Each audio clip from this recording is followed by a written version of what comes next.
Tobin. I'm the Artistic Director here. I'd like to welcome you all. Lots of familiar faces in Cork, haven't seen in a long time. And all of Ita's family and friends who travelled a long way. I'm not going to talk to you long, which everyone will be delighted to hear, because I've got somebody to do it for me. So we've asked the wonderful Catherine Marshall to speak a bit about the work, Ita's work, its references and the kind of themes that are going on in it, just to give people a little insight from another perspective rather than having Ita or I talk about it. We had a great week installing.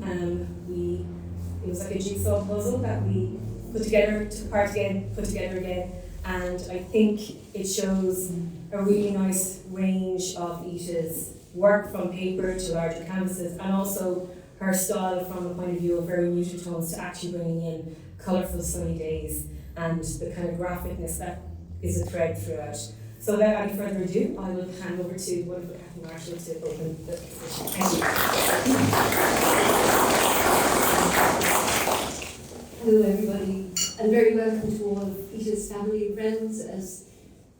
As you said, I've been involved with STAC for a couple of years, and so when I came in this afternoon and saw this work on the walls for the first time, I felt as if the space had changed. I really thought, I was used to seeing STAC in all kinds of different moods, and suddenly this had such a powerful mood of its own, which is all about colour and lightness, and that Helena already mentioned light tones and so on. It seemed to me that it had brought light into the gallery, and actually STAC has lovely light conditions during the day, and I came at 4 o'clock, no, I didn't actually, I came at 5 o'clock, I was supposed to come at 4 o'clock, but it was still, the light conditions were still good, but there seemed to be a lightness in this work that just sang off the walls. So that was my very first impression of it. The second thing is, when you're asked to open an exhibition for somebody whose work you haven't seen very much of, you start to look it up. And I looked up. First thing I looked up was the Fenton Gallery's great book about representing art in Ireland, when the Fenton Gallery was alive and really productive in Cork City. And there were 3 works by Ita in that book, and in fact I've seen them many times because I know the book very well. It's a book I often cite to people, and so I was expecting work that was more in the vein of that early work. This is a lot more figurative than that quite enigmatic early work was, but actually it's still very enigmatic. It might be more there might be more representation that is obvious in it, but it still remains very enigmatic. So then I had to start to think about it afresh at 5 o'clock this evening, and went off and thought about it. I mean, I had been thinking about it for the past couple of days anyway, and to help me think a bit, thought back to a few people who've written very nicely about artwork that I thought might be useful. And one of the people that I looked at, and I don't often look at him, was Brian O'Doherty, the Irish-American critic who died earlier this year, very famous critic since the 70s, writing about Pat Scott. And this work is nothing like Pat Scott's work. But he was talking about Pat Scott's work, and as a lead into it he said, and I loved this, he said, every good artwork has a secret hidden in it. In fact, he was quoting Oscar Wilde, so there's a lot of history behind secrets and people perceiving that there is a secret element in every good artwork. And so Brian O'Doherty tried to analyse what the secret in Pat Scott's work was. And I thought to myself, what is the secret in Ita Freeney's work? And I don't begin to have the answer, but I have maybe some thoughts about them. And then I thought about somebody else I know that I'm very close to, an artist who had a show here actually about 3 years ago, Helena Gorey, paints quite abstract things that are drawn from a landscape that is very powerful and very dear to her. And she made a series of paintings some years ago called The Ingredients for Making an Artwork. And she based that on cooking and cooking ingredients. You get your, catch your hare and you skin it and you add a few onions and so on. and also, of course, that was also an approach used by the American writer Raymond Carver for a short story, the ingredients that you need to write a short story, and Carver wrote a poem about it. And Helena took it, and I thought, let's look at the ingredients here. So the ingredients are a canvas, pigment, an approach to painting, the means of production. Is it abstract? Is it figurative? What colours do you use? And then there are other things like the scale of the work. This is very small, most of it, not all of it, but small, and then that led me to thinking about intimacy. You have to come up close to this work to look at it properly and to feel that you're really seeing it. So for instance, I spoke to the artist earlier and I said, how come there are no people in your work? And she said, haha, there are two people in one of the paintings. There are two paintings over here, but if you try to identify them, you don't immediately say, that's George Clooney walking along a bridge.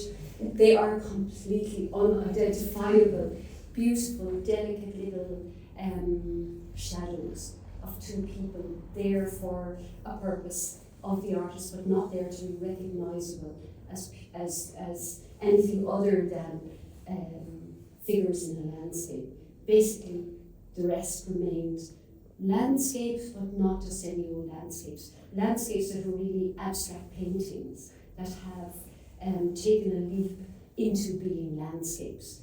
But if you look at them carefully, they just jump right back into being abstract paintings, if that's fair to say. And then they carry with them all those ambiguities that abstract painting has. I think of Keats's poem, The Grecian Urn, what did Keats say at the end of it? I've kind of forgotten because it's back to school, but it's about the Grecian urn teases us with its mystery, the secret that Brian Doherty was also talking about. And it says, all you know on earth and all you need to know is beauty is truth and truth is beauty. And that's it, Here we are. Beauty is truth, truth is beauty.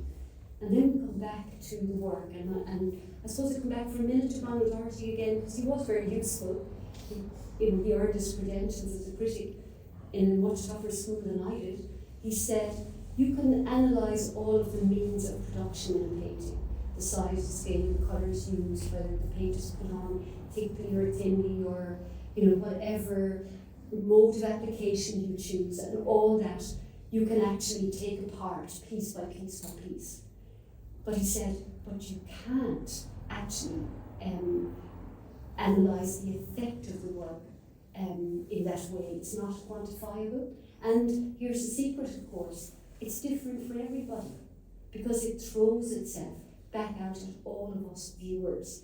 And it seemed to me that's the secret of this work, more than a lot of work that I've seen where the landscape is hovering between being a landscape or abstract. Because Ita hasn't invented this formula, but what she has done is she has denied us the things that give us, that other people look to for clues. So, Irish artists paint the sky, Jack Yeats and Paul Henry and people like that thought what defined Ireland was the great skies over Ireland. People like John Berger wrote about the advantage that Irish artists had, because we had these great skies, and we didn't have skyscrapers getting in the way, and we didn't have, I suppose, too many airplanes flying overhead and all that, no balloons, and skies and weather.